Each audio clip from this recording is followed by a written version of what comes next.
Reddit dit to do and welcome into more important issues. It is Wednesday, August 21st.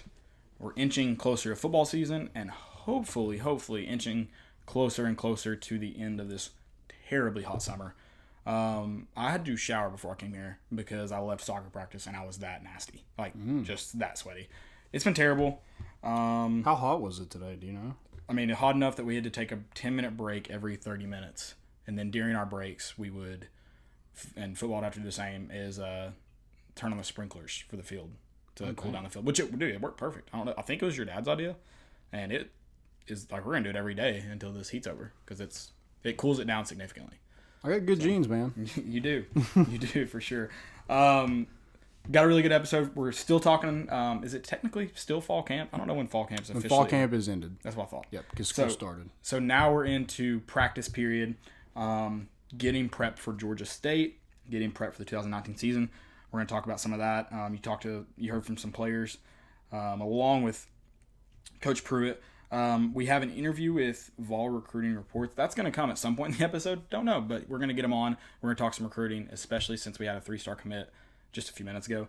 Going to talk about the AP preseason top 25, some VFLs, and throwing this one at you, talking some XFL too. Okay. Yeah, going to talk some XFL. And then we got our segments. Real quick before we jump into that, it's a new season. Antonio Brown is on the Raiders. Le'Veon Bell's of the Jets. Odell Beckham is in Cleveland. The one thing that hasn't changed, where I'm putting my money down on all the games. MyBookie is the place to bet on football every weekend. MyBookie has better bonuses and more prop bets than any other sportsbook, period. This year, they're hosting the first online handicapping super contest. First place is guaranteed to win at least $100,000, and it only costs $100 to enter. All you got to do is pick 5 NFL games against the spread every week to climb the leaderboard and score your share of the huge cash prize pool. I would only recommend a service to my listeners that's been good to me. That's why MyBookie is always the right play. You bet, you win, they pay. MyBookie has live in-game betting on every NFL game. They've got the most rewarding player perks in the business. And for you fantasy guys out there, you can even bet the over/under on how many points a player is going to score each game. Join now and get up to $200 in free bets. Only if you use promo code CHAIR. That's changed. Make sure you use the promo code CHAIR to activate the offer. Visit MyBookie online today. That's MyBookie. And don't forget to use the promo code CHAIR when creating your account to claim the bonus. Bet, win, get paid. Go to MyBookie. NFL is almost here. I'm going to do the super contest. It's not easy by any means, but I think it's a fun game to play for sure. And you get to do it every week. I mean, I guess at some point you may lose completely, but you get to do it every week for $100. It's awesome. Yeah. So I count it as football season actually starts tomorrow. High school football starts tomorrow. Yeah. I like high school football, especially around here. I don't know if anybody else does, but I do. I follow. Oh, I mean, and with 5-star preps, you kind of have to. I was about to say, Jesse Smithy makes it really easy to enjoy high school football because you're not just I mean, obviously the teams that are traditionally good, but you know more than that because of what they do. So great coverage. Yeah, Jesse Smithy definitely makes it easy, and now it's awesome because of. I mean, there's always been some D1 talent here and there in Knoxville, but now it's like a big market for D1 talent. So you're knowing about all these players before they leave Knoxville. You've got I forgot his name now at Oklahoma State from Carnes. Yeah, Thomas Harper. Yeah, Thomas Harper, who will ball out, but you've known about him for 3 or 4 years because of coverage like 5-star preps. So that's awesome. Yeah, he definitely makes it easy to be a high school football fan. Yeah, we got to have him on the podcast soon. So talk a little bit of high school football. Absolutely. So it officially starts tomorrow, and then it's here, baby. Yep. Did you watch Hard Knocks? I know we're not talking about it, but did you watch it? I did not get to watch it. I will watch that tonight. I kind of forgot about it was on, so I stayed up to 11:30 because I didn't know. I forgot until about 10:30 that it was on, so went and did that. Yeah, we're not gonna talk about that until Sunday. We'll give you guys some to watch it. Don't want to spoil it for Landon either because he's too good to watch. He's too good to watch it when it comes out. Yeah. We are gonna talk some Tennessee football. It's a practice report now, not a fall camp report. Yep. First thing I want to talk about as we jump into this, what do you think about Jeremy Pruitt's the freshman comment? I don't have the exact quote, but my dad always said, for every freshman you play, you should count on a loss. Yeah. So are you talking about the comment of kind of he'd rather have guys making plays and not knowing what they're doing than guys that know what they're doing and not making plays? Well, it was just that may have been the comment. And then towards the end, it was I guess towards the end, it was my dad had a saying that for every freshman you play, you should count that as a loss. So I guess if you played 7 freshmen, you should have 7 losses. Is kind of what he said. I don't know. I mean, I don't think he's. I mean, you're gonna have to play him. So. I don't think he's making excuses for losses. Maybe I'm wrong. He hadn't made an excuse yet. Really, he's just kind of said it as it is. Yeah. So I mean, it could have been an excuse. I kind of took it as like, when you play freshmen, like you just have to expect mistakes to be made. Mm-hmm. That's kind of how I took it, which is true.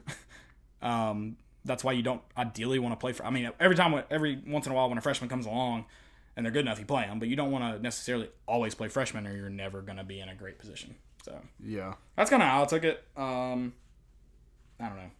I guess I didn't see the whole quote. I just saw that snippet, and I was like, I kind of want to hear that in context. But I didn't hear the full thing. So that you got the idea. Yeah, I mean, people are mad about it. There's people, of course. Yeah, I mean, you're gonna have to play them. I mean, 2 are probably gonna be your tackles later on down the road, and one's gonna be at corner. You're probably gonna have Jalen McCullough playing the secondary some. You're gonna have Crouch playing. You'll have Henry T playing. You'll have Roman Harrison playing. So I mean, if we're counting all the freshmen, we probably don't win a game. Yeah, someone said. I think that was someone's comment. I don't think he necessarily meant like you won't. I think he was. I guess I understood it to an extent. I was like, I hope that's not excuse making. That's the very last thing we need around here. But I don't think it was. But I definitely, when I saw everyone's negative comments, I was like, man, I wish I could be negative about everything like some people are. I think it would make. People are negative. Huh? Like I don't understand why people are like that. Yeah, it's just like anything that's said, like Rick Barnes getting free food. Why are you like so upset about it? Like, obviously, like, yeah, he's a millionaire, he doesn't need it, but it's like, why are we like that mad? He's also probably not gonna like utilize. He's not gonna like roll up into Hard Knocks Pizza and be like, "You said free pizza for like." Right. Yeah, if they gave it to him, great. If not, he'd probably just pay for it. It probably wouldn't hurt him that much. Like negative, and then we'll get into it later, but negative comments about Checker Neyland. Yeah, we'll get into that though. Yeah, we'll get into that. We'll save that. Some Pruitt comments that I thought was interesting is. His comment on Brian Niedermeyer, he said he's young, he's not married, he doesn't have anything else to do, he recruits. I thought that was funny. I think it was kind of poking fun at Brian Niedermeyer because later on he went on to say that that Niedermeyer doesn't get the credit for his coaching ability. He threw in some nice jokes there too at his expense, I think. Yeah. So I mean, I think that's great. He mentions that no one comments or expresses their feeling toward the Moose, if you will, about his coaching ability. And so, I think Niedermeyer, he wants to be a coach. That's why he's in this profession. He's not in it to recruit. He's a great recruiter, but he wants to be remembered as a great coach, not a great recruiter. So I thought that was cool how, Jeremy Pruitt poked fun, but he also went back and said, gave him credit for being a great coach. So I enjoyed that. Right. I mean, cool. Yeah, at some point, you have to be a good coach to be a good recruiter. At some point, yeah. But yeah, I did like the little jab he took at him, but he also complimented him. He did. So yeah, and it wasn't a jab. I guess he was poking fun is the right way to say that. I guess in today's society, that's not always the way. What do you think about Jeremy Pruitt saying that we could play 8 to 10 guys on the offensive line and all of them deserve playing time? Do you think it was more toward? Maybe just Georgia State itself in saying that you'll play 8 to 10 guys, or do you think like he's actually wanting to play 8 to 10 guys every game? Unless you just have really freaking good offense, like guys that you love that work hard, that are really good, you never want to play 8 to 10 guys at 5 spots. Right. So I hope that means that's what you have. Like he's like, I appreciate the effort these guys have put in. I wish they could all play, because then that's a good comment. Yeah, so it's refreshing that you think, okay, well these guys have stepped up, and we are talented at that position.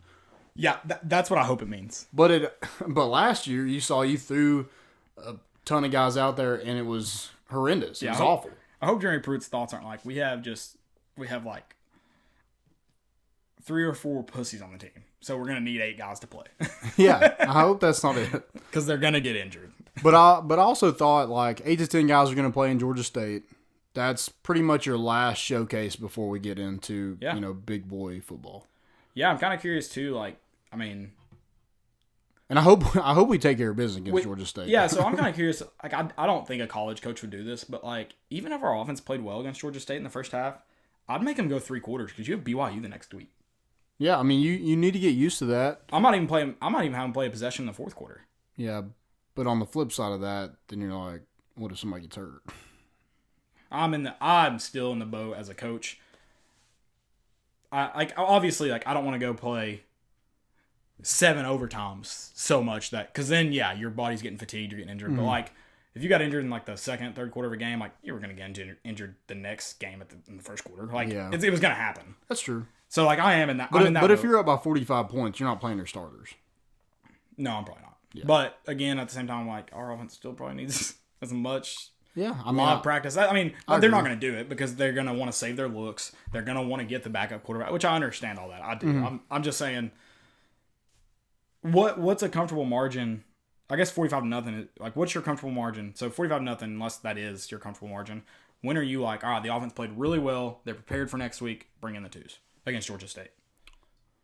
I mean, if you're winning 42-0 at halftime, yeah. Obviously. But what's your? I'm saying, what are you like 31-7? Where are you like, all right, they're good. We can relax. I think midway through the third quarter, if we're up 31-7, yeah. Okay. So at halftime, it'd probably need to be like 35-0 for you to be like, they're done and set them out. Yeah. So that's probably your comfortable zone? Yeah, I'm probably about the same. 28, four touchdown lead at halftime. Then I'm like, okay. I think I'm going to go with my score prediction to only beat Georgia State by 24. Dang. I hope we're up 28 at halftime and that they're scoring on the maybe third or fourth. I'm just not super confident in us right now, and maybe that changes in a week and a half. I don't know. Yeah, I don't know. We'll see. I'm not crazy about this team right now. I feel good to an extent about. You feel better than last year. Yes. I feel good to an extent about like the schedule. I guess like this is the right schedule for this team. That's for sure. Yeah. Like, you have the ability to win 8 games maybe if you just if you are better than I think, because I think you're at 6, almost walking out of the field. Yeah. Like almost again. You do gotta play a little bit better than you did against Vanderbilt last year in November. But yeah, I don't know. I don't think our offense is. I don't think we could score 45 points in a way. The way Tennessee football has been played out in the last 5 years. I don't think they could score 45 points in a way where I'd be like, oh, we look good. I feel good. Yeah, that's true. I mean, was it Butch Jones' first game that we had like 6 turnovers on defense, and then there wasn't another good defense after that? Probably. I mean, even ETSU wasn't great until like the end of the game. It wasn't close. Yeah, but it wasn't just like, oh, we weren't out there slaughtering. Yeah, no. Yeah. That's kind of what I mean. What was that score? 45 to. Yeah, something like that. Yeah. It turned out to be bad, but like. It wasn't it was slaughter. Like, it wasn't obviously a slaughter fest. Yeah. What was that Charlotte final where me and you had enough and just left the game? That. I don't know. Homecoming game. Was it Charlotte? The UMass game was bad. Thankfully, I wasn't there. That was one of the worst games. The Indiana State game was bad. Indiana State was terrible. Yep. Ohio, when it was hot as hell that 1 year, 24-7 or whatever the final was. Ohio, yeah, that was one of the worst games I've ever been to in my life. Yeah. Just because how we played, and it was just like a sauna in Neyland Stadium. Yep. It was awful. They need to turn on the sprinklers. But getting back to practice report, Croc Garland, it looks like he is staying at Tennessee after entering the transfer portal. So now you're thinking Aubrey Solomon's not eligible? I don't know. I feel like if you're Garland, you realize like there's an opportunity there. I should say that combined with the other information we know about the other Michigan transfers and all that jazz. Like with all, not just the Croc Garland scenario, everything else, I'm going to go with Aubrey Solomon's not going to be eligible. Yeah. Because of all the information I know, that's not the only reason. So I mean, I think with him realizing like, I have like more experience than 90% of the people out there. So I don't know. I mean, Jeremy Pruitt kind of downplayed it and saying that I don't think the transfer portal is a bad thing. They're looking at different options and stuff like that. And I get that. You got to do you at the end of the day. Yeah. But I mean, he realized that, there is an opportunity here with Emmett Gooden down, Aubrey Solomon kind of in question, and everybody else is kind of a newcomer. Yeah. Besides maybe John Mincy and Greg Emerson was a redshirt last year. He didn't really play any. So yeah, I'm trying to think of him. But yeah, I mean, there's definitely not a bunch of solid guys up front that you've got to catch. No, it's pretty much a one pack race here, and it's not a very fast one pack race. What do you think about Pruitt? Staying, spending some extra time with Elijah Simmons and Savion Williams today. I mean, do you look into that at all, or is it just him just? I didn't see that, but those are two guys that it's their first. Savion wasn't here in the spring, right? No, he wasn't. So it's their first time in Tennessee practices. Those are some young. I mean, Savion's technically a junior, but he's never participated with Tennessee until the fall camp. So that kind of to me is just he's working with some rookies that need it. That's what I initially. I mean, from what I took from it, I'm like, those are guys who you're going to have contributed in some capacity. You're right about that. You are. Yeah, you are. And then the defense talking about, can't remember who it was exactly. There was a player specifically. Talked about how it was a defense player. Talking about Chaney was really working the defense. They were seeing all types of different formations. Not only different formations for Tennessee, some stuff they had never seen before. So the looks they were getting was fresh and different.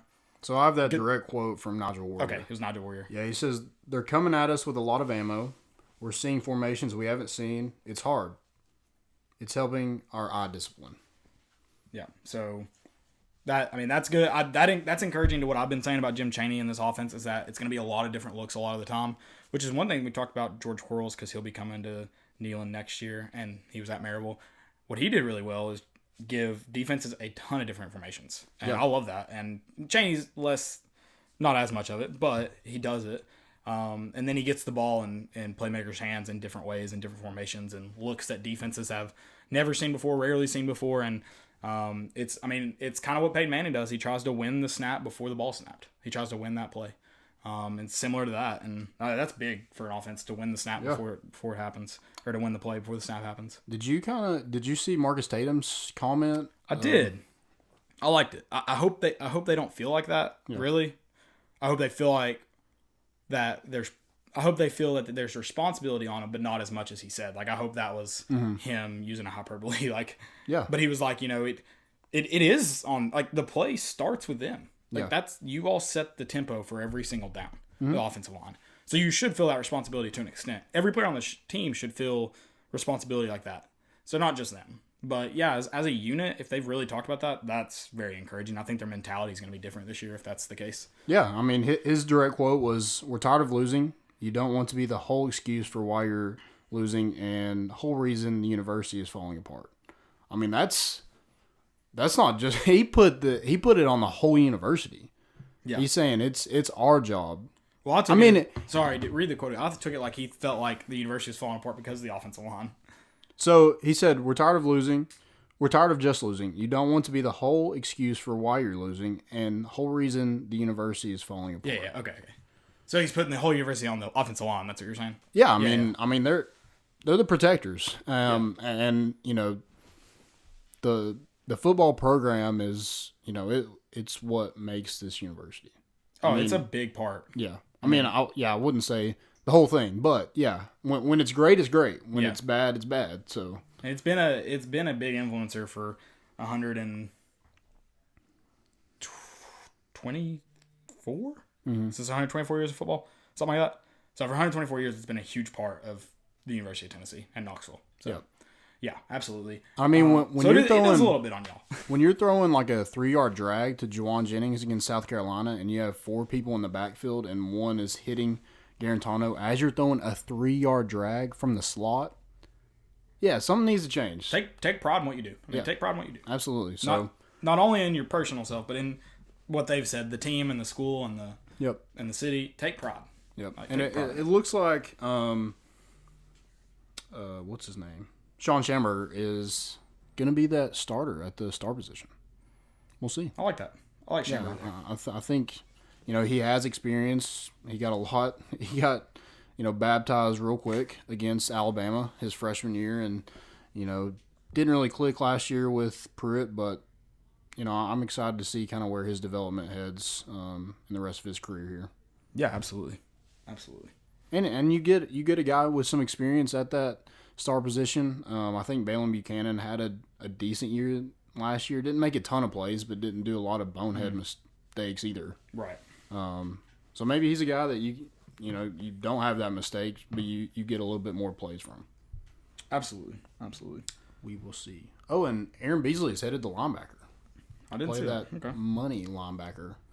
Pruitt kind of said that they're just low on numbers there, so makes sense. Yeah, makes sense. He's a bigger guy. I think he has actually lost some weight to play DB here, so I have to put that weight back on. But I mean, if you remember, one of the best linebackers to come through here was Al Wilson. He was undersized. Dude, I was thinking about it because Jalen Reeves-Maybin, which maybe we're going to talk about that later. He's another one that's undersized. He made that play for the Lions the other night, and he still looks undersized. But man, he plays so big. But he's a guy. He played safety his whole high school career. Yeah. And I mean, I think as far as I know, he was pretty much a linebacker the day he walked on campus.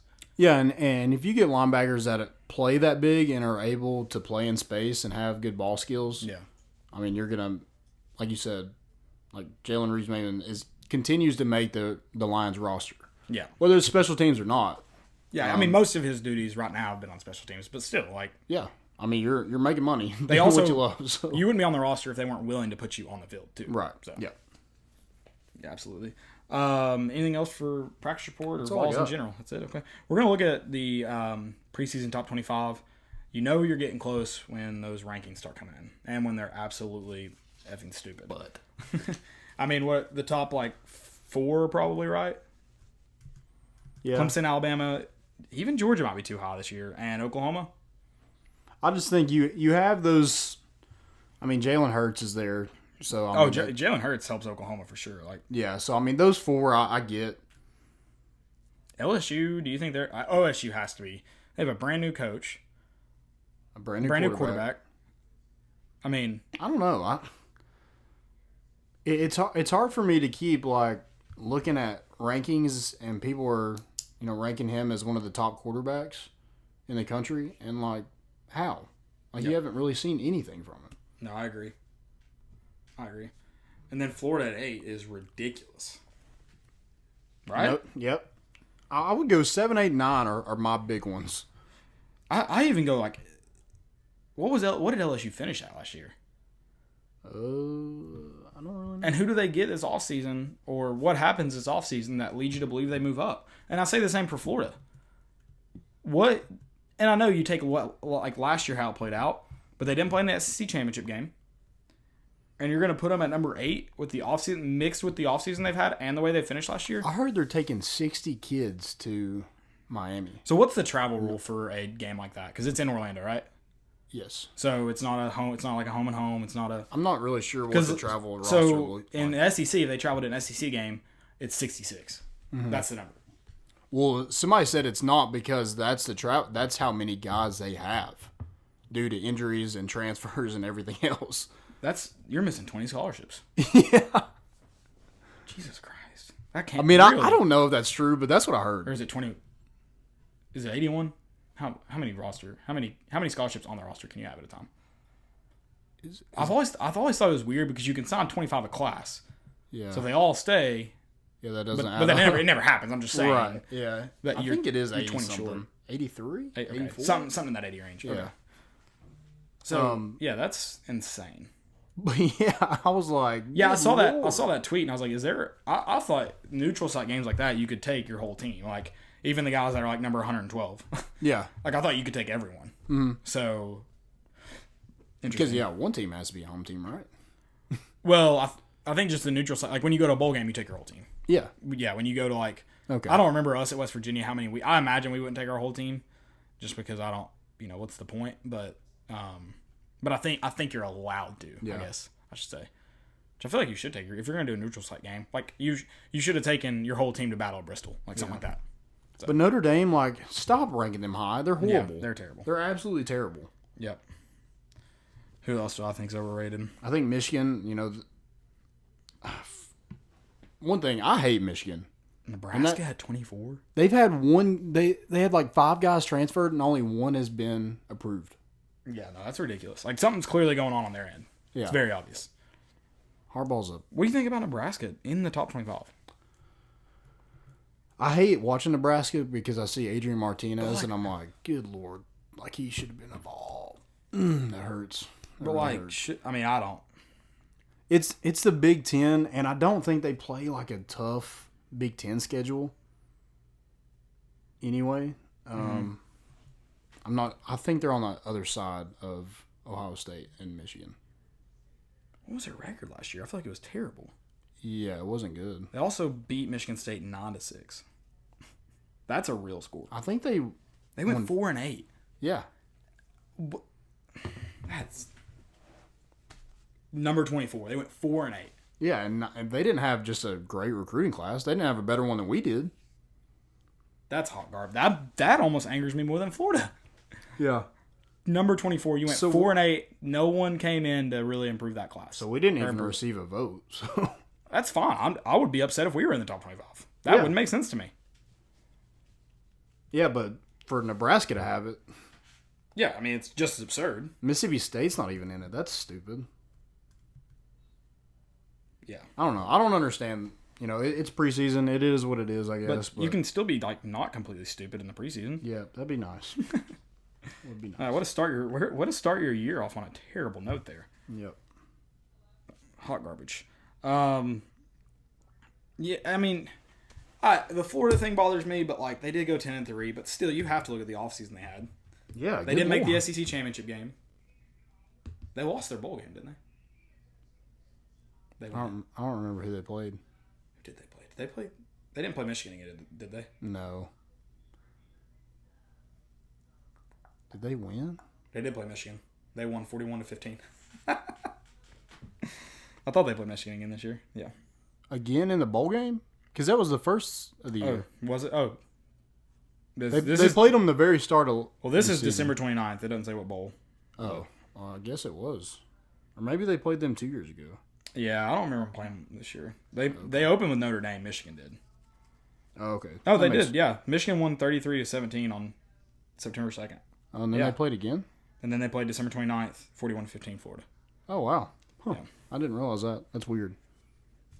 It's weird they even, scheduled them to do that. Yeah. I don't know. That was the Peach Bowl. I mean... So Florida won, right? Florida won the second time, lost the first game. So why is Michigan ahead of them? Oh, well. I don't understand it. Whatever. Yeah, I'm not with all that. I'm not with it. Let's get into Checker Neyland. Yeah, so Checker Neyland. What's your thoughts? I mean, my first thought is something like that should not die with Butch Jones. It wasn't his idea. He piggybacked it to try to get support. Like, it wasn't his idea. Now, I do want to say it again. If Butch Jones had done that, it might have worked out, in terms of worked out, people doing it, because it's a cool thing. But if he thought of it, I might feel differently. I don't know if y'all remember all the traditions he tried to start. On first down, we would yell, they'd be in a Tennessee, first down, and one side would yell go, and the other side would yell Vols. He tried to start that one time.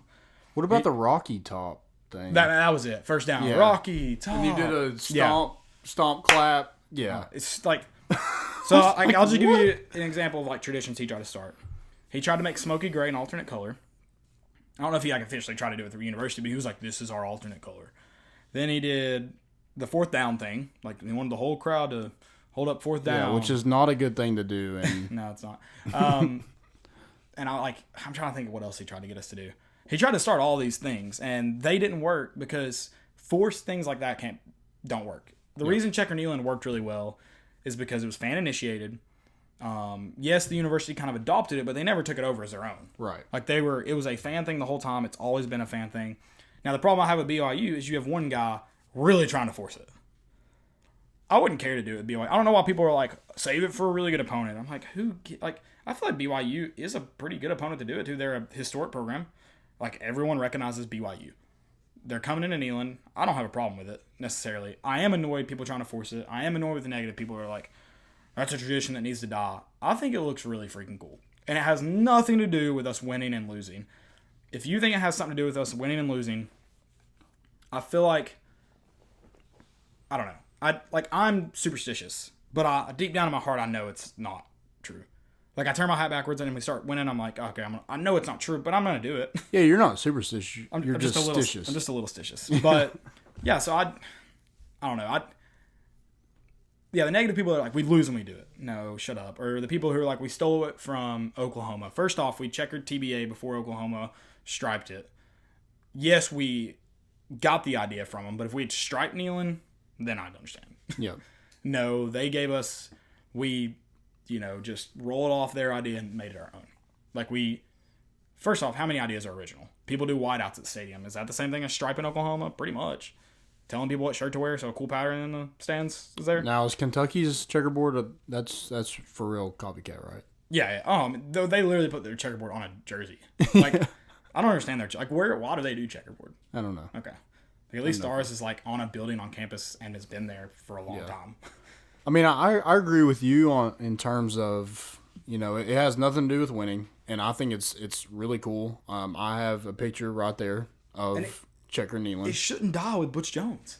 Yeah, and I feel like a lot of stuff shouldn't. Yeah, what do you mean? Like, not a lot of stuff. I mean, I like third down for what? A lot of people hate on it. I like third down for what? Yeah, but I'm pretty sure, again, it gets back into this, I'm pretty sure a player thought of the idea. Yeah, it probably wasn't Butch Jones, but, because he was a head coach, he gets the stigma he gets the of... credit, Yeah. Like, why are we giving him so much credit in the first place? I don't know. He's not smart enough to come up with these He put ideas. a national championship trophy under a staircase. Yeah, he's a freaking idiot. Yeah. Yeah, anything like the university, like, either, like, it's personal to the university. Derek Dooley started the VFL program. Should we drop it because of Derek Dooley? No, it's a great idea. It's a great thought. Yeah. And it helps our student athletes. Like, absolutely. If Checker Neyland helps the game day atmosphere, you can't tell me it doesn't. Oh, yeah. Like, you can't tell me it doesn't. I've seen people go, like, they're like, oh, I grabbed the wrong color shirt, and, now they're able, now because they want to be a part of something cool, they go and buy it. Like, it's, I don't know. Yeah, and if you're a diehard Vol fan, you have an orange shirt, you have a white shirt. Yeah. Just check your phone where you're sitting at and put on that color shirt. It doesn't really matter. No. But or don't do it. it. If we're just gonna do it one time a season, I don't want to do it for BYU. I mean, that's fair. I don't care when you want to do it. Now, I don't care. Like, I'm cool with everybody coming to a, I don't know how everybody comes to an agreement. Maybe the official page that, like, originally tweeted it out, they run a poll or somebody run a poll, and, like, then they can be like, all right, we're going to do it this game, or some, if everybody can agree on a date and just, if you just put it out there, you don't have to, like, officially, all come to, consensus. You just say, all right, we're going to do it Mississippi State. Okay, cool. Just do it. Like, I don't know. I don't care. I don't care to do it BYU, though, either. Like, yeah. I feel like you do it for programs who come in here. You did it for Oklahoma. I don't know. Yeah, I feel like you could do it for Mississippi State. That was one of my, I wouldn't say idea, but I thought that'd be cool to do it for. I thought South Carolina, you're looking for a way to do something differently to beat this curse that Muschamp has over us. Yeah. So maybe you do it then. I thought that would be interesting. I don't care when we do it. I really don't. I'm just like, all the fans got to buy in. I think what a lot of people need to understand, I think if someone is really trying to do it for BYU and it makes its way, like, past the first wave of negativity on Twitter, BYU will be checkered. Like, if it's being tweeted about on Monday, I'll put $100 on it then that BYU will be checkered. I just think the Twitter does not speak for the majority. Yeah. Vol Nation is freaking awesome. So if people are like, yeah, we're going to do it, then the word's going to get out. People are going to come together, and it's going to happen. I think the university is going to have to buy in for it to actually work. Yeah. Because then if you do it halfway, then that looks terrible. I don't think you'll even notice. I don't think you'd notice. Really?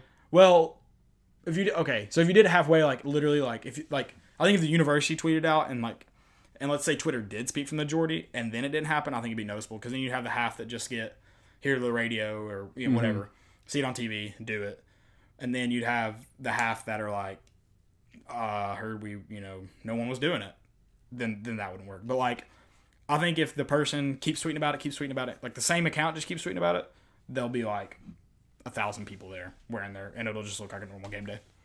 Yeah. Probably. So, I think if it gets past Twitter, gets past the negativity on Twitter, it's on Facebook. Like you said, I think if the university says we're going to do something, like they're like, yeah, check it out on, what was it, checkerneyland.com, whatever it was. Mm-hmm. Then I think it happens. Like, it'll. Yeah. Because, I can look at this and I can find white people in the orange section and orange in the white section. Like, Yeah, and they don't stick out as much. Right. But I think if it gets out on Twitter, or if it gets out on the radio, TV, Facebook, university, then it's happening. yeah, you're going to have more people buying than just Twitter, though. Yeah, but I don't think the negative people saying we're not doing it on Twitter is even close to the majority. If I don't know, I assume they like. I don't know how they got it out, but if they can just get it set on TV, it's happening. I promise. Yeah, I agree. Like, it's happening. I agree. So, and I wouldn't hate it. yeah. I just think if you're going to do it, I'd rather do it for another game. That's fair. Everyone's gonna have their own opinion what game. I don't care what game. But it would be. I mean, it's for sure a night game, so I mean that'd be cool. Here's what does suck. BYU apparently had 10,000 people at MTSU a year or two ago. If they have 10,000 people at MTSU, holy shit. Yeah, there's gonna be a lot of people there. So that is the bad thing. Is I mean you can see the Oklahoma fans Yep. very clearly. So and they probably have what 4,000 there. Yeah, maybe. BYU travel's good. Well, there's Mormons everywhere. I actually have a story. Some guy DM'd us and told us a whole story. So I have to piece it together and find the best. I'll save it for BYU week. There you go. And I'll read you that story, kind of his perspective on being a BYU fan. He was very respectful, so I appreciate that. Yeah, he was cool about it. I'd love to hear stories like that. That's awesome. It helps that Mormons literally send missionaries out to every part of the world. Oh yeah, so that's why they're everywhere. Yeah, they'll ride box down here. They don't care. Yeah. So I think that BYU may be just a bad idea. Just looking at it from a logistics standpoint. Mm-hmm. So, wonder if I can find me in there. So I wore a white hat. I was in the orange section. I'm in L, directly behind the field goal, but I wore a white hat. So I stood out. And there's a Oklahoma person right next to me. She was cute. I'm sorry. Good for you, man. She wasn't with you though. Huh? She wasn't with you though. Okay. Anything else for Checker Neyland or anything related to that? Because that was the negativity I was talking about too a little bit. Yeah, I mean, so annoying. It's so annoying. I can't stand it. I just unfollow the people that are super negative like that. I don't know how you do it all the time, so I'm not gonna listen to it. Right. Yeah, I mean, why are you so unhappy? Right. Like, who wants to go through life so unhappy with every little thing? And let's Tennessee, and Tennessee does affect my life to a certain extent, but I'm not going to let it, destroy my life. No. I'm not going to let it kill my mood every day. Yeah, Saturday, probably Sunday, I'm going to be pissed. I don't have enough. Monday, I'm going to be a little bit less mad. I don't have enough control to be that mad about it. But then by next Saturday, I'm good. I'm good. I've gotten to the point where I'm good by, Monday now. Yeah. Even Sunday, I'm, upset about it, but I'm like, my life hadn't been affected. Right. Oh. But then we gotta talk about it on Sunday. We gotta talk about it. Let's kind of go to a happier note. VFL's in the NFL. Yeah. And this, I was who you have in the NFL. It's you have Kamara. You have Rashawn Golden, who's gonna have a good role with the Carolina Panthers in that secondary. You have Dobbs, Derek Barnett. But these, there's some guys making noise that you didn't really think would get there. Mm-hmm. You have Cortez Sapp, who signed this week with the Tennessee Titans. Colton Jumper had a pick six to ice the game for the Saints. Colton Jumper, yep. You heard that correctly, folks. Colton Jumper. And then Preston Williams looks like the only bright spot in Miami. So I didn't see that coming. Right. And then Cam Sutton is the MVP of the Steelers training camp. That's pretty nuts. Yeah, that is. Good for him. Right. I mean, Preston Williams, he was good. When he got on campus, he was a good athlete. He had some off-the-field issues, and that's why he wasn't. He would have been at Tennessee if it wasn't for his off-the-field issues. Yeah, it had nothing to do with Butch Jones. A lot of people want to be like, oh, mismanaged, another mismanaged. No, that Preston Williams had issues. Yeah, and it's unfortunate. I mean, he needed to mature a little bit faster than we were willing to work with, but it seems to work out for him. Yeah, and it worked out for Colton Jumper. He had some rough plays at Tennessee, but hey, if you're going to figure it out, you might as well just figure it out while you're in the NFL. Absolutely, it's a good time to figure it out. Get paid while you're figuring it out. Yeah, absolutely. But I mean, would you have guessed that? Like, even if it's just, I know it's preseason and, you know, he's not guaranteed a roster spot, but I mean, like, would you ever guess that he would be in a NFL uniform? No. At any I wouldn't have point? guessed he would ever get a pick six. Yeah, that too. Yeah, no, I'm with you. No, it's insane. Yep. And I don't think I blame Butch Jones on that one either. Because he played. I was about to say, I don't know how you do. Like, Yeah, I mean, guess maybe the strength and conditioning program, he was just, I would imagine he's probably put on some weight. Yeah, and he was a walk-on. Yeah. So, I mean, that's probably about the only part of Butch Jones you can blame there is strength and conditioning. Yeah. I don't really know what else you could. Whatever. I don't know. I just know that it's insane to see all this talent that's in the NFL now. Yeah, and Jalen Hurd. Apparently he was a wide receiver. Yeah. Should have put him there. Yeah. So. Should have, would have, could. I mean, he was... You shouldn't have. He would have broken, if he played one more game, he would have broken the all-time rushing record. Yeah. Yeah. That stings. So. That's on Butch Jones for just not knowing how to manage people. That Jalen Hurd issue. So. I mean, apparently the team hated him, but you got to help him along the way, too. So. Yeah, we got a lot of NFL talent that didn't really produce at Tennessee. Yeah. It's very unfortunate. Yep. It is what it is, but the NFL looks to be a pretty this year in the NFL looks to be a pretty good year for the VFLs. Even Nate Peterman for some reason has John Gruden's heart. I don't know what he did, but he has John Gruden's heart. Yeah. So, let's look at the XFL now because the logos were released today. I like them. The only one I'm like crazy, not even crazy about, not just crazy about, but the one I like a lot is the Renegades logo. I like that bandit look. It's cool. Oh, okay, it's yeah, cool. I know what you're talking about. I like the Guardians one. Oh, yeah? The Guardians one looks cool. The Yeah. wolf. Is it a wolf? I don't know what it is. Oh, okay. Maybe a lion? Maybe, yeah. And the St. Louis Battlehawks. Did you see their logo? It's pretty cool. I did see all these. The ones that... I remember the Vipers, and I thought that looked stupid. It was just a V. Mm-hmm. I'm like, you could have made like... That there's was a snake so in it. cool. I think it's like With a one side of the snake's V, yeah. body or something. But yeah, it just looks... It looks stupid. I agree. Not crazy about And then the Houston team. Why does everything that's in LA have to be like LA has to be the logo? I don't know if that... I don't know. I don't get it. Like, why does it have, like, can you not think of anything else? It's true. Yeah, it's always LA. I don't know. Slaw. No, so I'm thinking the Dragons have the Vipers is just a V. Yeah. The Dragons. I mean, the LA logo looks just like the LA soccer logo, the LAFC logo. Oh, really? Looks just like it. So the Roughnecks, is that what?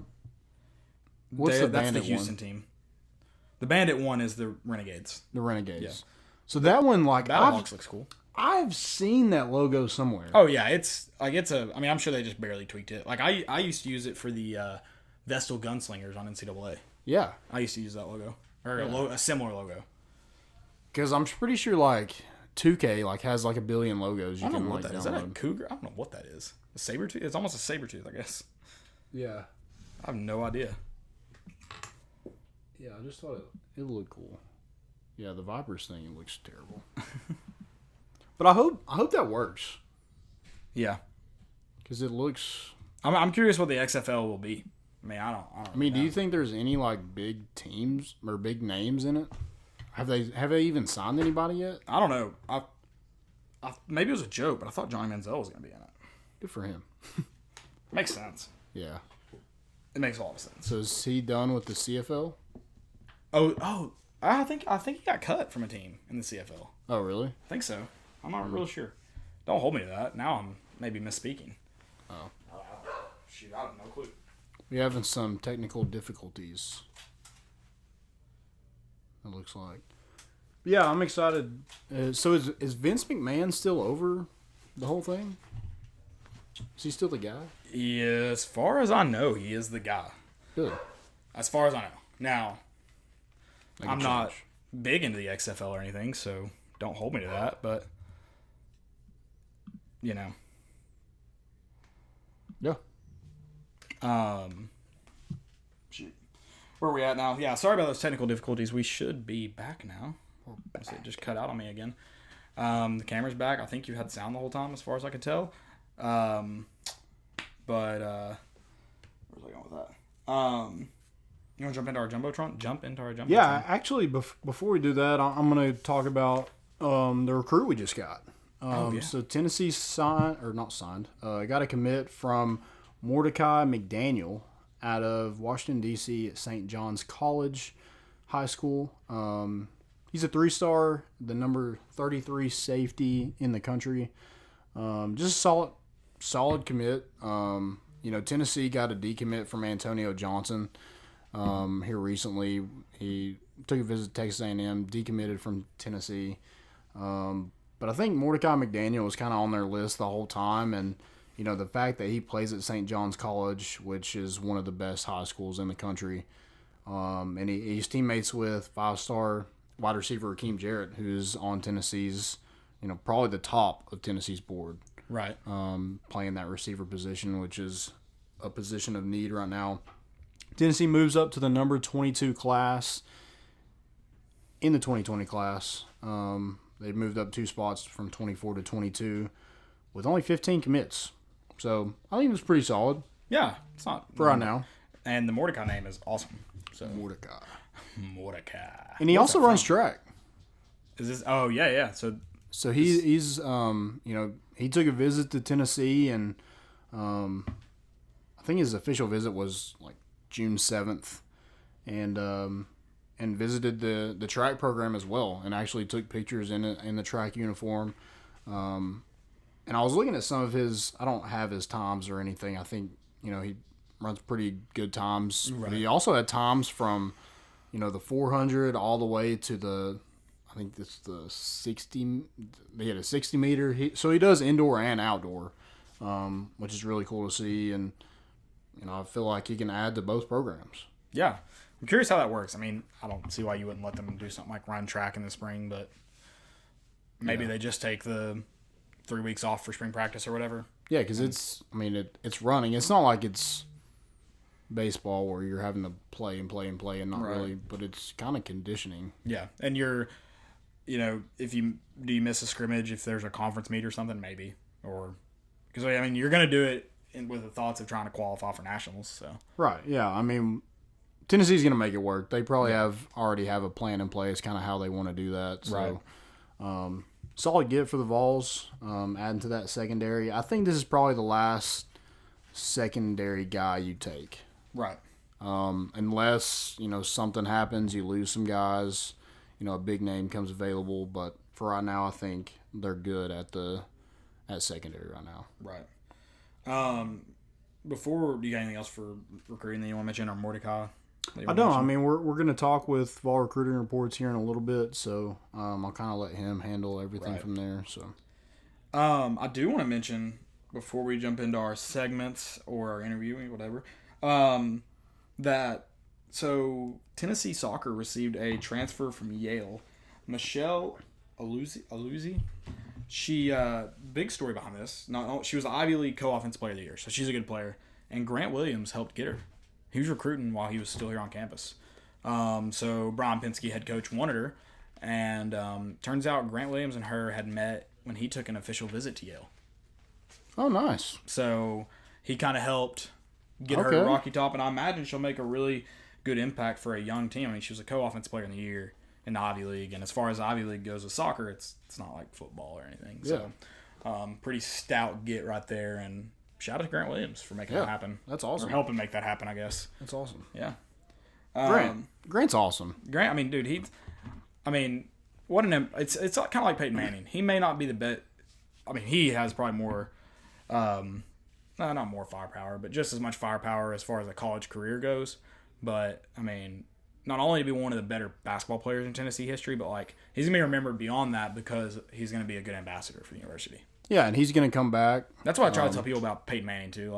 It's not just about him playing at UT. Yeah, that's a huge part of it. That's how you get liked initially. But it's what he's done for the university since playing, everyone just fell in love with him. Yeah. So, You got to consider that. And if Grant Williams, once his NBA career is over, I know it's not going to last forever. Sorry, guys. But when it is over, I think either he's a millionaire doing some awesome job, or he is back here coaching or doing something with the University of Tennessee. Yeah, I'm sure. We also kind of thought the same thing with Peyton Manning, so maybe. Yeah. I don't think I really ever thought that, but What about So I guess that's one of my. But we can go ahead and talk about it since we're on the Peyton Manning thing. So Go Vols Extra said Tennessee missed by not putting Peyton Manning on the jumbotron. What's your thoughts? I saw someone that was like, he's already on enough stuff. I was like, I wouldn't care to put him on more things. Like, if they had put him on the jumbotron, I'd be like, oh, cool. Yeah. But like, I'm not mad that they didn't put him on the jumbotron. It's something. Who cares? Who cares? I mean that's kind of the way I think about it. Like I don't know how often we're actually going to change those pictures. I would say every couple of years we change them. Yeah. So I mean, I think he'll get his turn. But yeah, he's on pretty much everything else. Yeah. So, I don't care. I mean, if he had been on there, cool. The guys on there deserve it as well. Cool. I mean, it is what it is. I mean, we definitely need Big Heavy back up there, the battle captain. Yeah. That'd be nice. Yeah, that'd be nice. I'd like to see Pruitt's bald head on there too. I wouldn't. No. We're not doing that. We're not putting current coaches up there anymore. Oh, we're not? No. Okay. I hope not. That was a big issue last time. We couldn't get it down. Yeah. It took forever. I'm not doing that anymore. No. Okay. Unless he wins a national championship, we'll talk. Okay. Okay? That's fine. We'll talk. Got to win the East first there, Coach. I would just like him just sitting there like that. Yeah. That'd be cool. For sure. But yeah, so Tennessee, or not Tennessee, there was a preseason freshman All-American team that was out there, and it had 3 guys from the Vols on there. I saw that. It's pretty encouraging.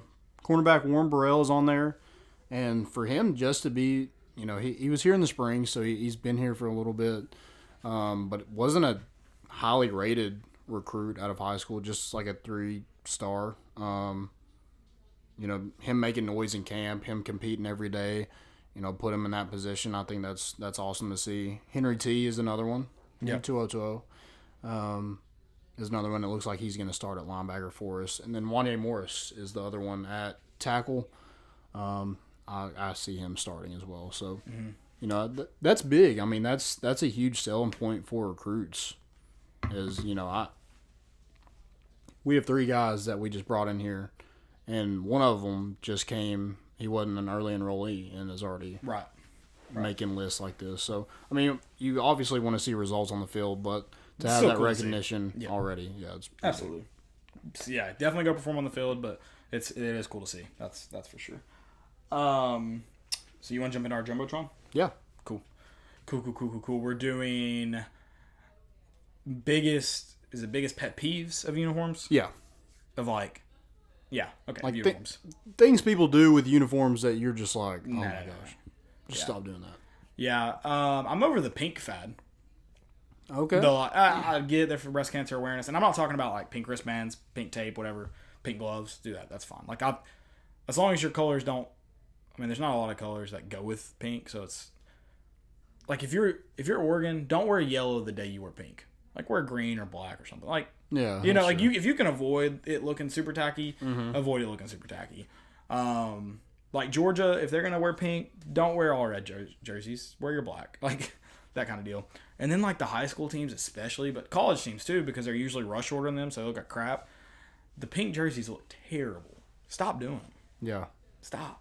And they're so thrown together. It's cheap. Yeah, they look horrible. Yeah, they look especially high school teams, but college teams haven't mastered it either. So yeah, that's true. Until they do it, I'm out on them. Yeah. So my first one is so in baseball, when guys wear their pants and actually like clip the bottom of their pants over that metal cleat. Why do they do that? I have no clue. It looks stupid. Keep them down? And it puts a hole in your pants at the bottom where that cleat, where that metal tip just rubs it raw, and it just pokes a hole in it. So it's just like a hook at that point. I've never even seen that. That's very interesting. It's stupid. It's the worst thing I've ever seen. It's weird. You know, like the biggest douche on every team has that. Doing that. Yeah. Let's see. Another uniform. Pet peeve. I don't know. You got another one real quick? Yeah. We're doing these on the spot, by the way. Yeah. So mine in football is where guys tuck their jerseys up and you can see their whole belly. It's so annoying. Like practices, whatever, don't care. But like games, well, first off, it's illegal. They're gonna tell you to pull it down. So why even try it? Yeah. Yeah, that's a good one. That's a really and like it's like that hurts. And you're probably the guy that's like mad if he can't have his number. But then we can't even see your number. Yeah. That's weird. Yeah. No, yeah, I hate. And you come home like, oh my gosh, I got like scratched today. Yeah, you're an idiot. Yeah. I don't feel bad for you. Yeah, that's annoying. That is definitely really annoying. I'm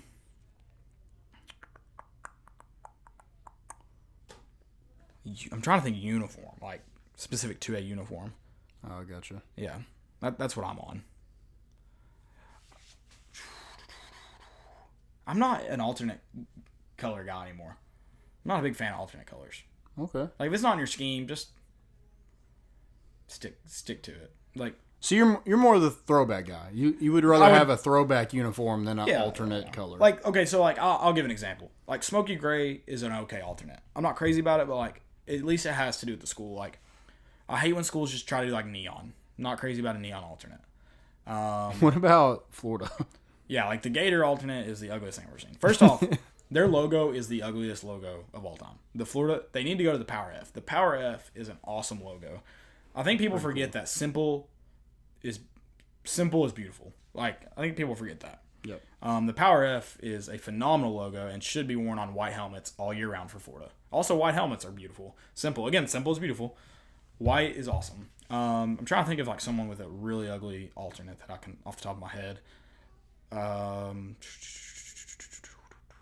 Virginia Tech's black and whatever they wore at Battle at Bristol, that was terrible.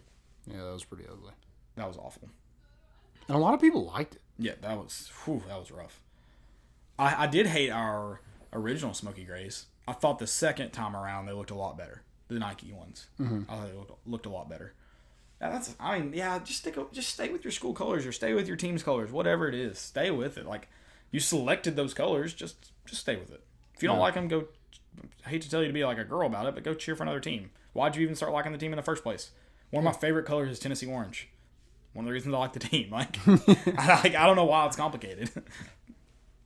So you don't love Texas? I hate Texas, especially that orange. That orange is ugly.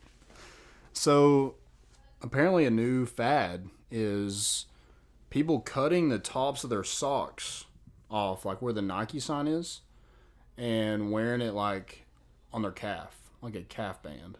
I almost said calf bands. I hate calf bands. They don't make sense. What are you keeping the sweat off of? Exactly, yeah. So, yeah, calf bands, terrible. Yeah. Terrible for uniforms. If you're a high school coach and you let your kids just, like, wear whatever, you're a terrible coach, for one. And you know, if you have anything else to say about that, you can come talk to me because I'll tell you why you're an idiot. Because if you're going to let your players do that, you're probably going to let them do whatever they want with anything else. Probably. Yeah, look good, feel good, play good. Exactly. Also, our soccer players wanted to get black jerseys last year. What'd you say? Oh, hell no. Yeah, you're all, like, Southwell's Navy. Like, do you remember when the basketball team had, like, they were supposed to be gray, but they were, like, black? Yeah. Terrible. Yeah. Terrible. Yeah, that was bad. Also, our navy blue is, like, close enough to black. Just get dark navy blue jerseys. Yeah, if you sweat in it enough, it turns out to be almost exactly black. So you're good. Exactly. Yeah, not big on alternate colors. Now, like, again, I don't consider, like, an ash gray an alternate color. Now, don't get a uniform like an ash gray, but, like, on T-shirts and stuff, like, you're good. Ash gray? Yeah, ash gray. Nice. I've never seen a gray ash. The last uniform pet peeve for me is goggles. I'm just kidding. The goggle dog? You're upset about the goggle dog? I love it. I said just kidding. I love the goggles. Okay, yeah. I wasn't going to take any... No shots at goggle dog? Yeah, no. You can't be hating on the goggle dog. Ooh, this is mainly popular in soccer players or kickers, but I've also seen it, like, I've seen football players do it. Well, first off, football players in the United States are really starting, because of FIFA, I think, are really starting to take away soccer fads. And Europeans are goofy as hell. Don't take fashion advice from Europeans. Yeah. Or Canadians.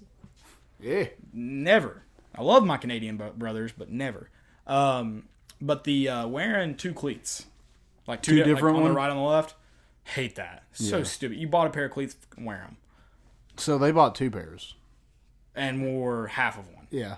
Yeah. I hate that. That's stupid. I bought a pair of Puma, like pink and yellow. Like the cleats are like, so like they fade from pink to like yellow on one side, and then on like the other cleat, it's opposite. So they look like 2 different sets. I swear they're the same cleat. But I made Jonathan wear them all the time if he needed an extra pair because he hated that. I was like, hey, yeah. They're super comfortable. They're really comfortable. They're ugly as hell. They're awful. They're probably cheap though, right? Yeah, I got them at Ross. Oh, nice. But they were like good cleats. But I got them because they were like. But you wouldn't pay like full price. No. For like those cleats. 190 cleats for like $35. Yeah, but I mean these kids are doing that. Buying $200 cleats and yeah, wearing different shoes. Yeah. Like kickers apparently used to do it because maybe like I guess maybe they wore metal studs, but it was apparently easier. Like you'd wear it on your plant. If you were a kicker, you'd wear it on your plant foot and kick with a soccer cleat on your right. Like on your kicking foot. So, but yeah, one time I saw a kicker wearing 2 different soccer cleats on his feet. I was like, no. If you're gonna do it, at least wear a football cleat. Even though you can't wear metal studs, I don't get the point. Did you punch him? I wish I had. Should have. He deserves it. Yeah. So do you let your kids wear whatever? I mean, to an extent. What do you mean? Like if they came with calf bands, you'd be like, take that off. Well, you can't really wear them in soccer. Oh, okay. I mean, I'm really big on like wearing the team issued socks because they're Nike socks. So if you want to wear like if you think Puma is more comfortable, Adidas is more comfortable, whatever, you can do that. But what you need to do is you need to cut off the sock at the ankle, and it needs to go all the way down to the bottom of your cleat. So you're wearing our Nike socks. Like I'll work with them, but you're gonna wear our socks because we're a team. You should match your socks. Yeah, socks should match. You all should look alike. Yeah, your sock like cleats or something that you can wear different. You know, that's something you can wear differently. Mm-hmm. Cool, whatever. So yeah, to an extent, we make them. We don't let them go shirtless in practice because it doesn't look professional. So yeah, that's good. Good for you, man. Yeah, you're not a bad coach in my eyes. To an extent, we make we have requirements. Yeah. So yeah. Yeah, you gotta have. I mean, it starts there with the coach.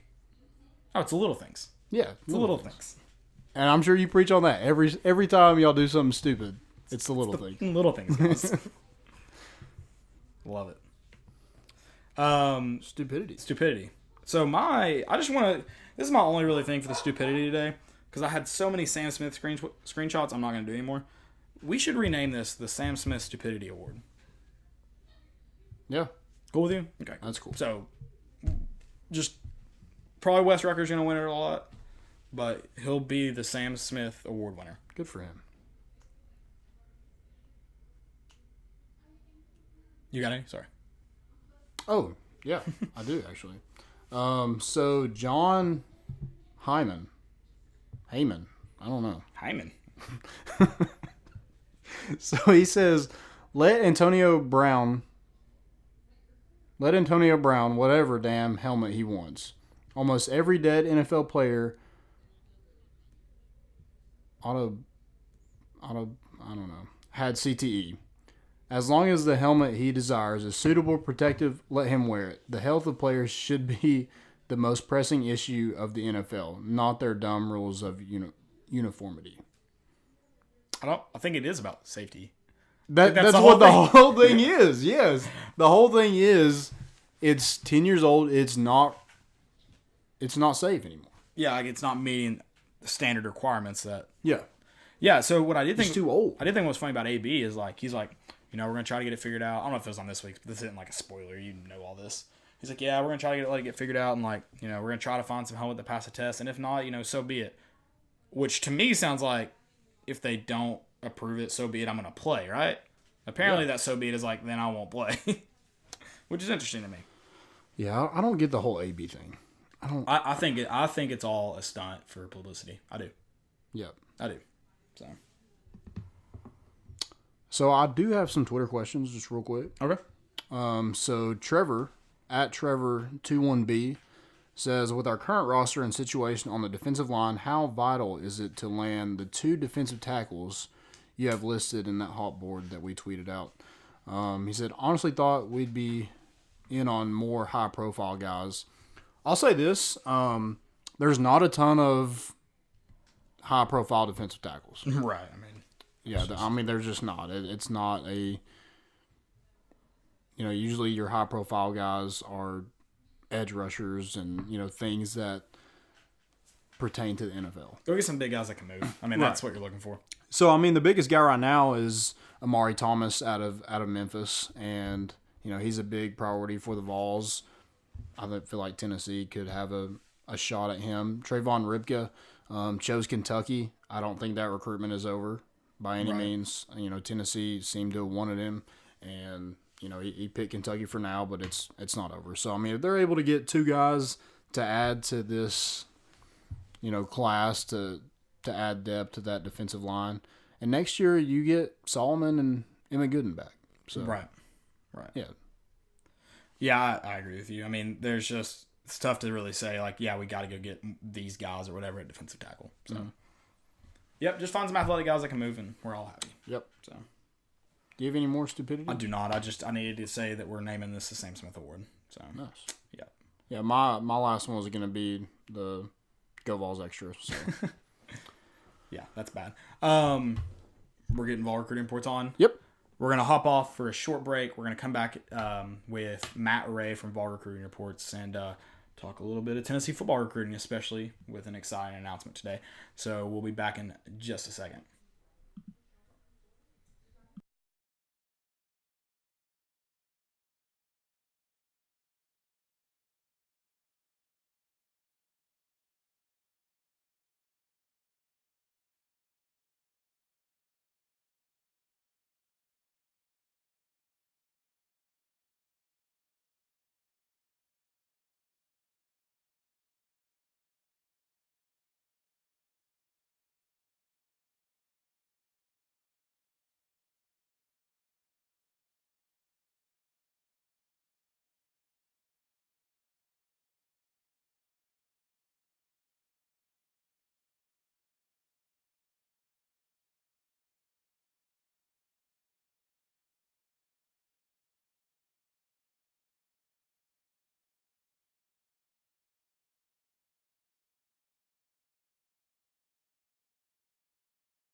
Welcome back into More Important Issues.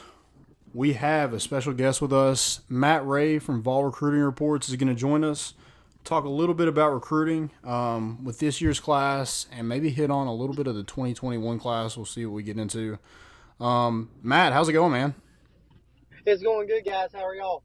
Doing well. Staying busy, as of you are today, with Tennessee's newest commit, Mordecai McDaniel.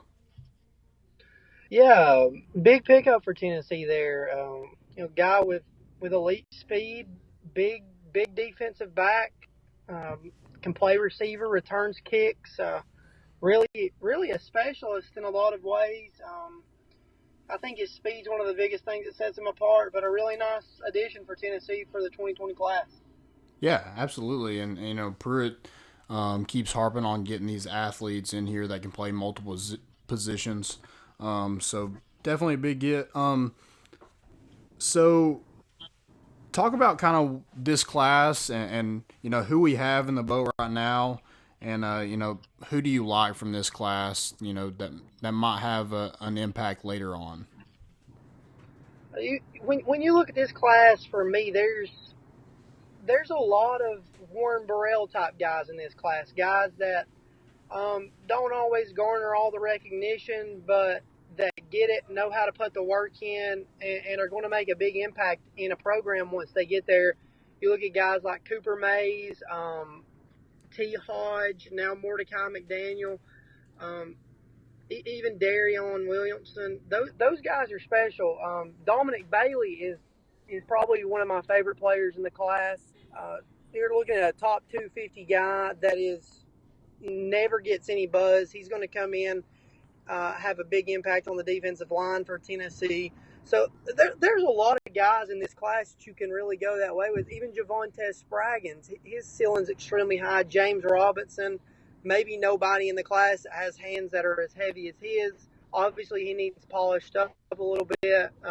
We'll move into guard once he gets to Knoxville, plays tackle at Carver right now. But Carver's a school that Jeremy Pruitt and Derek Ansley are familiar with and have recruited elite talent from there before. So that should speak volumes to what they see in Robinson. And he won his offer at camp, and he's another guy that I really like, has a high ceiling. So there's a lot of guys in this class to be excited for regardless of their star rankings. Yeah, absolutely. And, continuing to talk about this class, what does this class need? I know we have 15 commits right now. You probably want to fill out a class as close as possible. So, what does Tennessee need, maybe position-wise, or maybe even a player that Tennessee needs to sign, when it's all said and done? Tennessee definitely needs to add another inside linebacker, if not two. Top targets on the board there are Laneith Whitehead and Bryson Eason. I think they would probably honor both guys' commitments. I think Whitehead is probably a little higher because he's a guy that can play running back as well. And they may add another running back in this class. That's going to be interesting to see what they do. Some of the guys left uncommitted that are higher rated are out on the West Coast, and what can Tennessee do there? Whitehead is a guy that could be another hammerback with T. Hodge. So that's a position that's going to be interesting. Obviously, you have to add some more wide receivers. I think for me, the guy that Tennessee really needs to add in this class is Rakeem Jarrett. Talking with Rico McCoy, a St. John's College alum up there, a former Tennessee Vol, we did an analysis piece with him about Mordecai McDaniel, and we talked a little bit about Rakeem Jarrett, and it just kept coming back to there's not a guy that comes out of high school as well polished as what Jarrett's going to be. He even went on to describe him as much as being equivalent to a junior in college with his mindset and work ethic and ability to break down film and translate that onto the field. So I think that's a guy that Tennessee needs in this class. Will they be able to get him? I think they have a better chance than most. That's going to be interesting to see unfold, because one of the things with his maturity level is that he's going to be focused on his craft from now until the end of his high school season. So that'll be interesting to watch what Tennessee can do in the later months of that recruitment. Another position is obviously tight end. Gilbert's being recruited as a receiver. Darnell Washington is a national recruiting battle. So what does Tennessee do with tight end? How do those numbers work out? Who's a guy that can maybe come into the mix late? That's going to be interesting. I think tight end's going to be a position they really evaluate during the season, and you may see some more offers go out there. So defensive back, I believe they might try to get Antonio Johnson back in the class. He's a guy they're high on because he's another guy like McDaniel that can play receiver if needed. So, if you're not able to get some of your top recruits at receiver, you at least have some guys you can move over. So I could see one more defensive back commit. And then obviously on the DL, they're still in on their top targets: Omari Thomas, Octavius Oxendine, Tyler Barron, Jay Hardy, and then guys like Reggie Grimes. So the offensive line, that could go a lot of ways. I mean, it just depends. It just depends there. So it's going to be a fun class to watch unfold with 10 spots left. So I don't know that Tennessee is going to take another quarterback in this class at this point. I think that could be a grad transfer later towards the end of the cycle. So we'll see about that. Yeah, absolutely. And you're talking about those top guys, how it's going to be a fight with pretty much everybody in the country to try to get those guys. But if you remember last class, Henry TuoTuo was one of those as well from the West Coast, and we were able to bring him in. So it can be done. So we'll kind of see how that plays out. So, I mean, you talked about Rakeem Jarrett. You talked about Eric Gilbert. Who else are those top guys that Tennessee's looking at? Maybe not the top rated, but maybe your highest, priority guys. Amari Thomas, if you're talking about high priority guys, Amari Thomas and Jay Hardy, obviously they're top 100 guys. Tennessee probably thinks they're 5-star worthy guys, and it can be argued anywhere once you get inside the top 100 that any of those guys are worthy of a 5-star in some way, shape, or form. But those two are big needs with what they need to do on the defensive line. I think Gilbert's probably the number one target on the board. I've heard enough to say that he's probably the guy. Jarrett's right up there behind him. Outside of that, I think you have to look at Tyler Barron, Jay Hardy, Omari Thomas, Reggie Grimes. Not necessarily in that order, but I think those guys are all interchangeable for Tennessee. Another guy that's pretty high up, not indicative of star rankings, is Octavius Oxendine. Tennessee likes him. Similar build to Elijah Simmons, similar motor. So he's a guy that Tennessee likes, and he's a guy that's pretty high up the board for them. Yeah, and you talked about a lot of guys in state like Jay Hardy, Tyler Barron, Amari Thomas, Bryson Eason. What's that been like, seeing Tennessee getting back in the fold with all these in-state guys? It's nice to see that. I mean, I think fans get behind that a little bit more. I think they can support that a little bit more. Not that they don't support guys from other states, but I think that home state feel, I think fans love that. And then I personally enjoy it because I spent a lot of weekends last year traveling into South Georgia, into Atlanta. Can stay a little closer to home and still catch guys this year, so that's nice. But I think it's good for the class. I think it helps recruiting on a national level when you can recruit your state well and say, hey, we've got all our top in-state targets. These guys are sold back into what we're doing here. Come join us, and especially they didn't recruit the state especially well last year to the ranking standards. They didn't get the Trey Knox, the Woody Washingtons, the Adonai Ote, those guys that were rated higher in state. They all went out of state, but Tennessee wasn't as active there as most people assume. So this year they're active. They can say that they're recruiting the state harder. They've been successful. So that definitely helps in a lot of different ways. Definitely. So, Matt, where do you see this class ending up? Maybe, Do you think they stay around in the 20s? Do you think they jump up to maybe 15 or in the top 10? Where do you see this class kind of ending up, and who do you think are those top guys that Tennessee ends up signing on signing day? You're at 15 right now, 15 total commits. You're in the 20s. I would say you give this staff the ability to recruit 10. They're going to get 10 guys between now and signing day, the final signing period. I could see this class finishing easily within inside the top 15 and pushing for a top 10 class. Depending, national recruiting battles can go any way. You look at Henry Tuoto, Quavaris Crouch. Both those guys were locks elsewhere in Tennessee come out on top. So with a guy like Brian Niedermeyer, T. Martin, you can't rule Tennessee out anymore. If they put a good product on the field and you see a school like Kentucky underachieve, then that brings back guys like, Justin Rogers that could get back into the fold. So there's a lot of variables there, but I definitely think Tennessee is going to be around that top 15 range, and depending on how things unfold, could see themselves into the top 10. Yeah, absolutely. And, the guys that are committed right now, you got a big get in Bijo Jalari last week.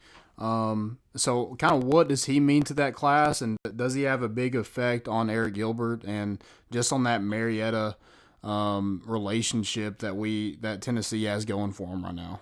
That's a big get. I mean, they got their edge rusher. They got the guy that can come in and make an immediate impact in Darrell Taylor's absence. Now with Bailey and Gilbert, you're looking at a touchdown connection. I mean, not that they're not friends. They are friends. They are close. With Ojulari and Gilbert, you're getting two really close friends. You're getting another voice in his ear. One of our analysts, Dale Dowden, was down there to cover Ojulari's commitment and talked with Gilbert after, and it moved the needle for Tennessee. And everything positive is going Tennessee's way right now. Is it enough to get them over the Georgia hump and Alabama sitting there looming, with Clemson also maybe becoming a player?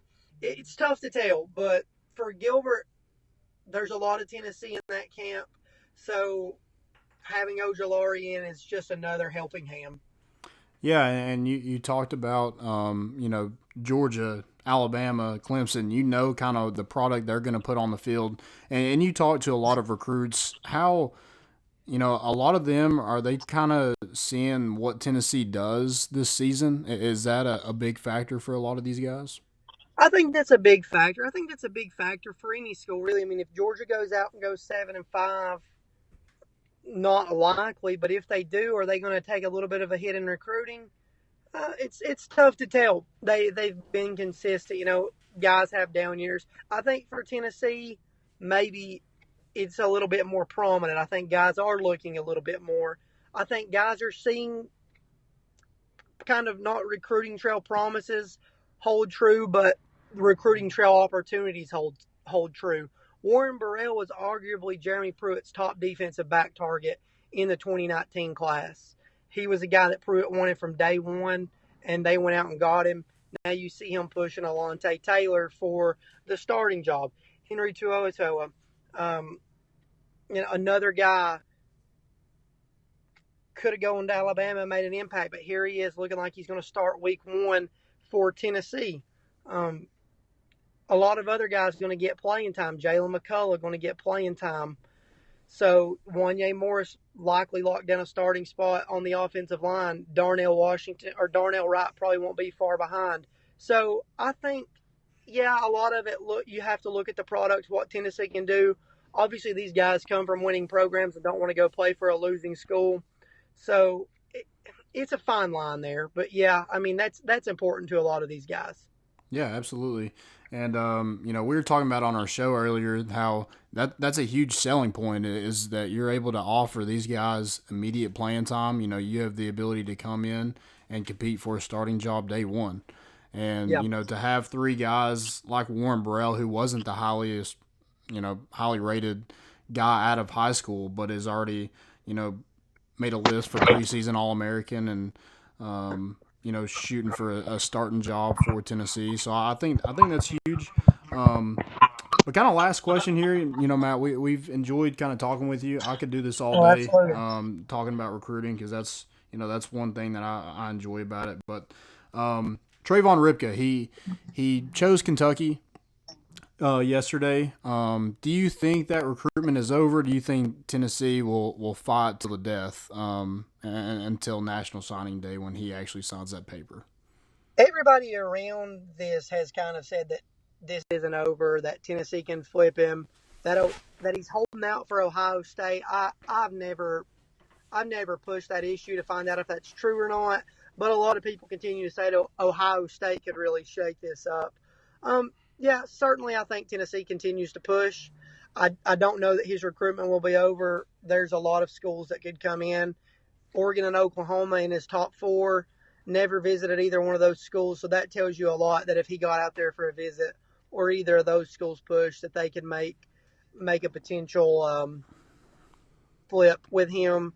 And then I think Kentucky really does have a good relationship with him. Come down to Coach LeBlanc being able to really relate to him on and off the field, and he's got a lot of Kentucky in his camp as well.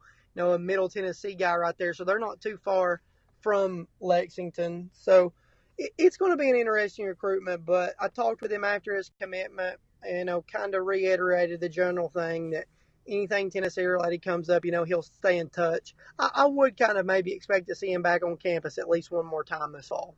Yeah, absolutely. Well, that's kind of all we got from here. Next time we'll talk about the 2021 class a little bit. We'll have you on again this season. I know you're going to be super busy. If you do go to any Tennessee games, feel free to stop by our tailgates. We'd love to have you. All right. Thanks, guys. I appreciate it. All right. See you, man. Guys, that was Matt Ray with Vol Recruiting Reports. Go check him out. Going to be super busy. Guys, check out my bookie. We got stickers. We got shirts coming soon. Tailgates. Check out Armchair Media Network. We're on Spotify, iTunes, Google Play, Stitcher, everything else. Everything else. You can find us on YouTube. Find us on here, Facebook, Instagram. Go follow us. Go follow Caleb. You don't have to follow me. Go follow Caleb. Guys, long episode. It's getting close. We're 10 days away. Hopefully we score 5 touchdowns in the first half against Georgia State. That's ideal. We get Brian Maurer, some JT Shrout, some work, and we finish that Saturday 1-0. Hopefully Florida loses this week. Yeah, I would love for Florida to lose. That'd be awesome. I would absolutely love it. That's all we got. We're bringing the boat in, and we out.